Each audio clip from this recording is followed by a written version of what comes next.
शनिवार वाड्याचे रहस्य 1773 मध्ये तरुण पेशवे नारायणरावांच्या दुःखद हत्येभोवती केंद्रित आहे, ज्यामुळे त्यांची आत्मा अवशेषांना त्रास देत आहे अशा आख्यायिका आहेत. आणि रात्री, विशेषतः पौर्णिमेच्या वेळी, मदतीसाठी त्यांच्या हताश ओरड, "काका, मला वाचवा! काका, मला वाचवा!" ऐकू येत असल्याचा दावा केला जातो. यामुळे ऐतिहासिक किल्ल्याला एक भयानक, अलौकिक आयाम मिळतो, जो एकेकाळी मराठा पेशव्यांचे आसन होता, ज्यामुळे ते भूत कथा आणि ऐतिहासिक आकर्षणांसाठी एक लोकप्रिय ठिकाण बनले आहे.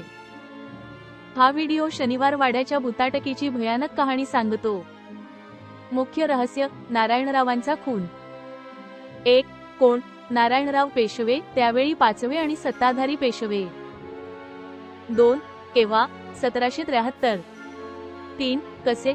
सत्तेच्या लोभापोटी त्यांचे काका रघुनाथराव आणि काकू आनंदीबाई यांच्या आदेशावरून रक्षकांनी त्यांची निर्घृण हत्या केली. आणि 4. द लेजंड: नारायणरावांचा आत्मा कायमचा राजवाड्याच्या भिंतींमधून मदतीसाठी हाक मारत असल्याचे मानले जाते. ते झपाटलेले का आहे? विश्वासघात आणि रक्तपात. किल्ल्यावर प्रचंड राजकीय कारस्थान, विश्वासघात आणि रक्तपात झाला, ज्याचा शेवट नारायणरावांच्या हिंसक अंतात झाला. अपूर्ण व्यवसाय. असा विश्वास आहे की त्याच्यावर झालेल्या अन्याय आणि विश्वासघातामुळे त्याचा आत्मा अस्वस्थ आहे. गोष्टीचे प्रमुख घटक. ओरड. पर्यटक आणि स्थानिक लोकांचा असा दावा आहे की त्यांनी "काका, मला वाचवा!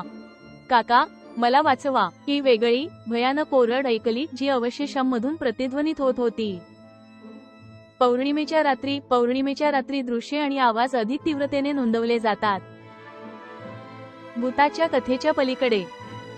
ऐतिहासिक महत्त्व. शनिवार वाडा हे मराठा साम्राज्याचे एक शक्तिशाली राजकीय केंद्र होते, जे पेशवे बाजीराव प्रथम यांनी बांधले होते.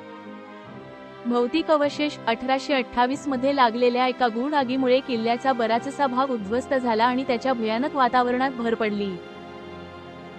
थोडक्यात, शनिवार वाड्याचे रहस्य हे एका काळ्या ऐतिहासिक घटनेचे आणि लोकप्रिय लोककथांचे मिश्रण आहे, ज्यामुळे ते इतिहासप्रेमी आणि अलौकिक प्रेमींसाठी एक आकर्षक ठिकाण बनते.